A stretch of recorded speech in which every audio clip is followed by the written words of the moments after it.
Hello नमस्ते, welcome to explore India. मैं हूं विशाल और बहुत दिनों बाद एक वॉइस ओवर वीडियो भी ले आया हूं। और इस वीडियो में मैं थोड़ी सी डीप बातें करूंगा। और इस वीडियो की मुझे बहुत ज़्यादा रिक्वेस्ट आई थी कि आप इस पे सेकंड पार्ट बनाइए, और बहुत कमेंट कर रहे थे कि आप गवर्नमेंट को क्रिटिसाइज कर रहे हो इस वीडियो में।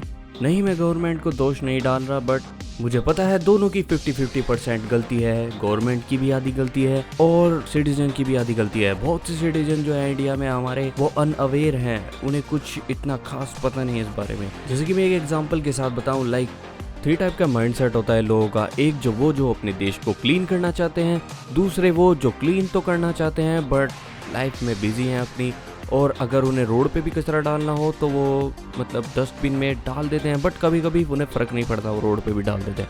और थर्ड टाइप का वो जिसे कोई फ़र्क नहीं पड़ता कि दुनिया में क्या चल रहा है, उसके लिए घर भी वही और बाहर भी वही, कोई फ़र्क नहीं पड़ता कि गंदगी होएगी या नहीं होएगी, वो सीधा गंदगी को रोड पे जहाँ भी स्ट्रीट्स पे डाल देते हैं।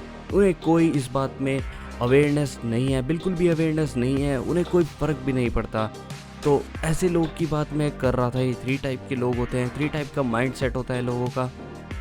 मेरे ओपिनियन के हिसाब से मुझे लगता है ये सब माइंडसेट का ही खेल है। एक एग्जांपल लो, जैसे आपका कोई दोस्त है, उसे फ़र्क नहीं पड़ता कि वो गंदगी को कहाँ गिर रहा है, कचरे में गिर रहा है, रोड पे गिर रहा है, तो वो ऐसा एक दोस्त है आपका।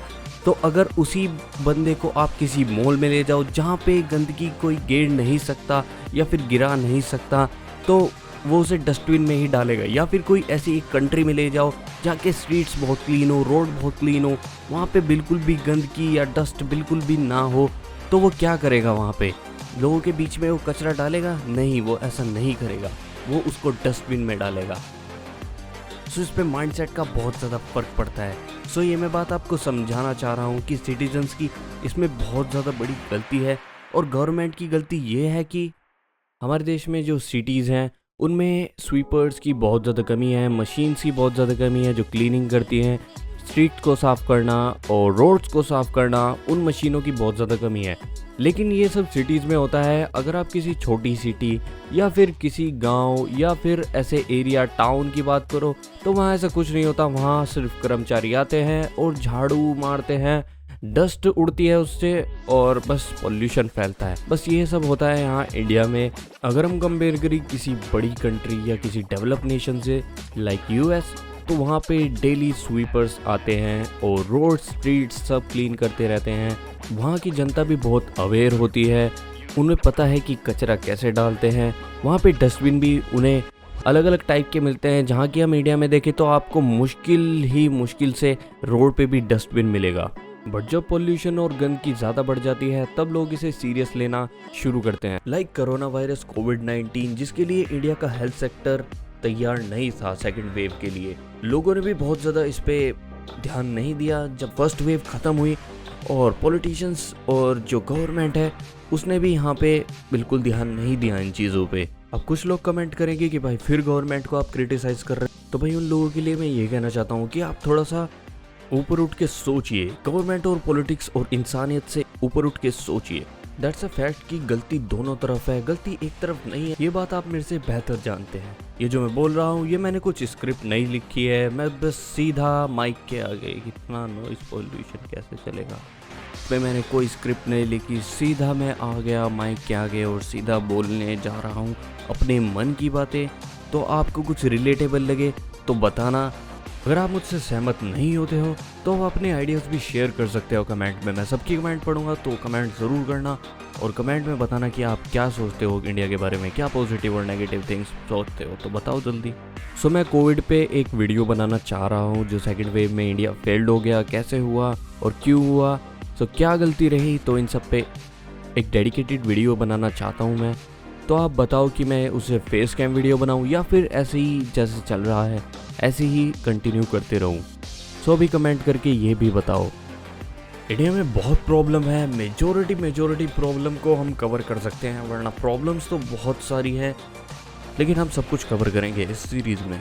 सब कुछ सीरियस बात करते हैं। अब बात करते हैं मेंटेनेंस की। इंडिया में मेंटेनेंस इतनी ख़राब है कि आप देख सकते हो, जैसे कि रोड्स को देख सकते हो, और रोड्स भी फिर भी ठीक ठाक हैं इंडिया में। रोड कनेक्टिविटी बहुत ही अच्छी है इंडिया में, बट जो मेंटेनेंस है, अगर आप रोड के साइड में देखोगे आपको कुछ भी इतना खास मेंटेन नहीं दिखेगा। स्ट्रीट्स पे देखोगे तो बहुत ही गंदे स्ट्रीट्स होते हैं इंडिया के, और कहीं भी आप इधर विधर किसी गांव या फिर किसी टाउन या फिर कुछ बड़ी सिटीज़ भी देख सकते हो, अनप्लैन्ड कुछ भी कहीं पे बिल्डिंग बनाई दी जाती है, कहीं पे स्कूल कॉलेज और कुछ पता नहीं कहीं पे ही दुकानें खोल दी जाती है, रोड्स पे ही लोग अपनी रेडियां लगा लेते हैं और बिल्कुल एकदम अनमेंटेन। और इस चीज़ को देख के ऐसा लगता है जैसे कि इंडिया कितना ज़्यादा पॉपुलेटेड है। बट आप चाइना भी देख सकते हो, वहाँ के रोड कितने वाइड होते हैं, वहाँ पे कोई ऐसी टी स्टॉल या फिर कोई ऐसी दुकानें नहीं खोल सकता, वहाँ पे बहुत से रूल्स अप्लाई होते हैं। बट इंडिया में ये करना बहुत आसान है, कोई भी ऐसे ही कहीं पे भी रेडी लगा सकता है अपनी। बट रोजगार सबको चाहिए, कमाना सबको है, देखो इसमें कोई गलत बात नहीं है, बट एक मेंटेनेंस के हिसाब से भी हम इसे कर सकते हैं। और इंडिया की पॉपुलेशन इतनी ज़्यादा है कि हम मेंटेनेंस कर भी दें तो वो इतनी ज़्यादा हो जाएगी कि अगर आप किसी मार्केट में जाते होंगे तो आप देखते होंगे कितनी खच रहती है और कुछ भी एकदम मेंटेन नहीं होता। सबसे ज़्यादा दिमाग ख़राब मेरा इसी चीज़ में होता है। मैं सोचता हूँ कि इंडिया ब्यूटीफुल इसलिए नहीं दिखता कि या इसमें दो चीज़ का कारण है, जो कि मेंटेनेंस है और डर्टीनेस, जो गंदगी है भारत में बहुत ज़्यादा, उसकी वजह से।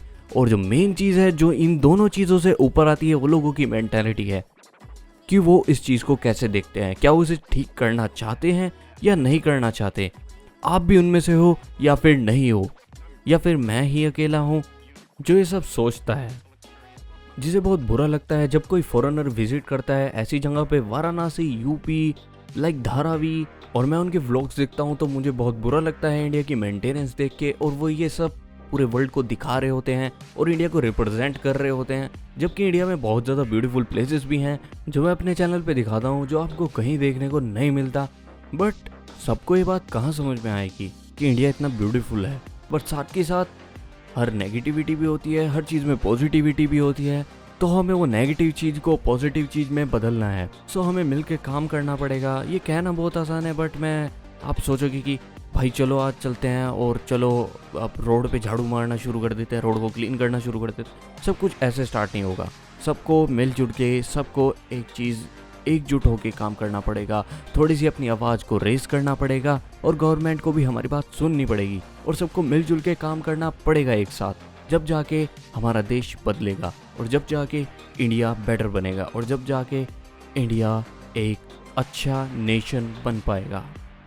तो हम बहुत चीज़ों की बात करेंगे और ज़्यादा नेगेटिविटी को कवर करेंगे, उस नेगेटिविटी को पॉजिटिविटी में बदलने की कोशिश करने के पूरे सॉल्यूशन की बात करेंगे और कैसे हम उसको रेज कर सकते हैं, अपनी आवाज़ को बढ़ा के हम अपनी इंडिया को कैसे बेटर बना सकते हैं।